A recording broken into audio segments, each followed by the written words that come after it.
Kung may isang linya na sinabi sa iyo noon na dala mo pa rin hanggang ngayon, hindi ka nag-iisa. At baka oras na para palitan natin yon.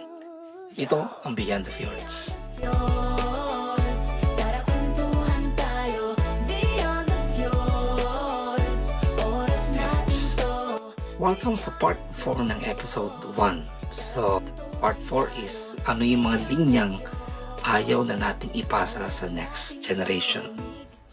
So, kung ang part 1 ay awareness, part 2 ay self-talk, part 3 ay healing, part 4 naman, ito yung choice. Yung moment na sasabihin mo, tama na. Dito na matatapos. Hindi dahil galit ka sa nakaraan, kundi dahil mahal mo yung susunod. So, number 1, ganyan talaga ang buhay. Simulan natin dito. Ganyan talaga ang buhay.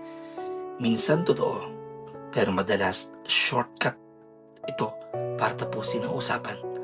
Ayaw nating ituro na normal lang ang sakit, normal lang ang unfair, normal lang ang pagtitiis. Gusto nating ituro na pwede mong questionin, pwede kang humiling ng mas maayos, pwede kang lumaban ng hindi astos. Number 2, tumahimik ka na lang. Ito yung ayaw na ayaw ko talaga. Tumahimik ka na lang. Kasi dito nasisimula ang takot magsalita. Dito lumalaki ang mga batang marunong makasama, pero hindi marunong mag-set ng boundaries. Ayaw na nating palakihin ang mga batang takot sa sarili nilang boses. Gusto nating palakihin yung marunong magsalita kahit nanginginig. Number 3, dapat masaya ka. Dapat masaya ka. Ito medyo sneaky. Dapat masaya ka. Parang positive pero may pressure.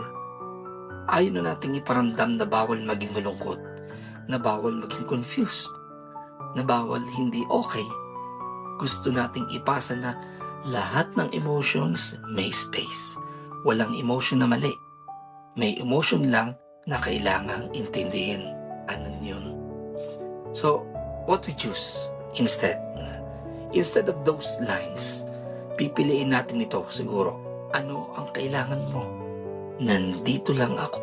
Pwede kang magkamali. Simple, pero life-changing. So closing ng part 4, healing isn't just about us. Minsan tungkol to sa kung ano ang hindi na mauulit.